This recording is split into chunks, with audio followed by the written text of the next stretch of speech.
Les revendications des patriotes. 40 ans après l'instauration de l'acte constitutionnel, ça ne fonctionne pas. Le gouverneur et la Chambre d'Assemblée s'affrontent sur plusieurs questions. Le plus souvent, les lois qui sont votées par la Chambre d'Assemblée sont bloquées par le gouverneur et ses conseillers. Car les intérêts et les principes qu'ils défendent sont opposés. Les revendications des patriotes sont pourtant simples. Que la gestion du gouvernement repose entre les mains des députés qui ont été élus par le peuple. Donc, les députés qui sont à la Chambre d'Assemblée. Et non entre celles des conseillers nommés par le gouverneur, puisque ce ne sont pas des gens élus, mais des gens qui ont été nommés par le gouverneur.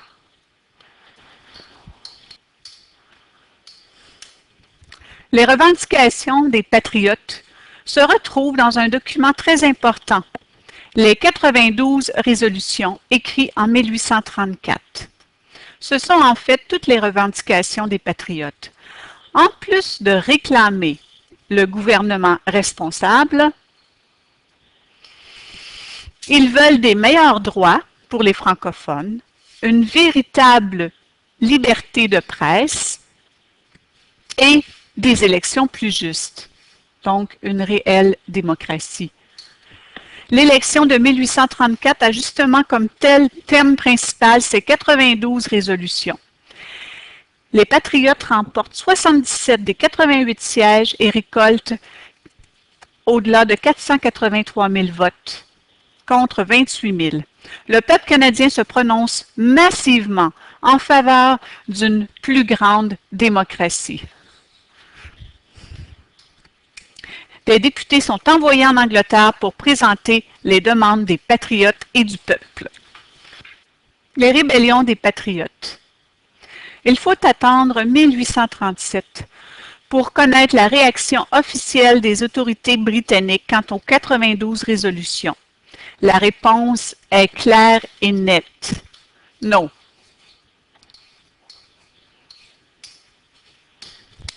Non aux demandes des patriotes, entre autres pour une plus grande démocratie.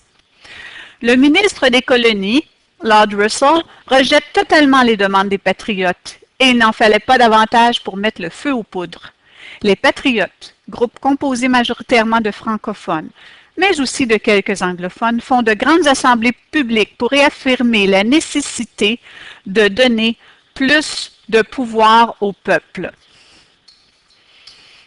La lutte armée est donc inévitable, mais les patriotes ne font pas le poids contre l'armée la plus puissante du monde.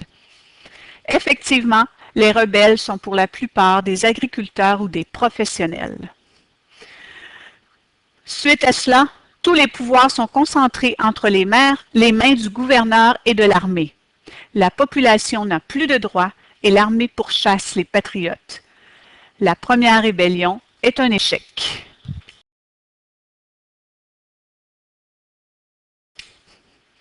Lord Durham et son rapport. L'Angleterre envoie Lord Durham dans la colonie et il devient gouverneur du Bas-Canada. Il est chargé de faire la lumière sur les rébellions des patriotes et de suggérer des solutions. Il est l'auteur d'un rapport très controversé et choquant, écrit en 1839, le rapport Durham, dans lequel il affirme que les francophones sont un peuple sans histoire et sans littérature. Ses propos sont ceux d'un homme de son époque qui admire la culture anglaise et méprise les autres cultures, dans ce cas-ci, la culture française. Selon lui, les rébellions sont un conflit ethnique et politique. Un conflit ethnique parce que les Anglais et les Français sont différents. Ils ont une langue, une religion et une culture différentes. Un conflit politique car le refus de donner le pouvoir à la Chambre d'Assemblée est une erreur. Et il mentionne qu'il serait important d'accorder le gouvernement responsable comme le souhaitaient les patriotes.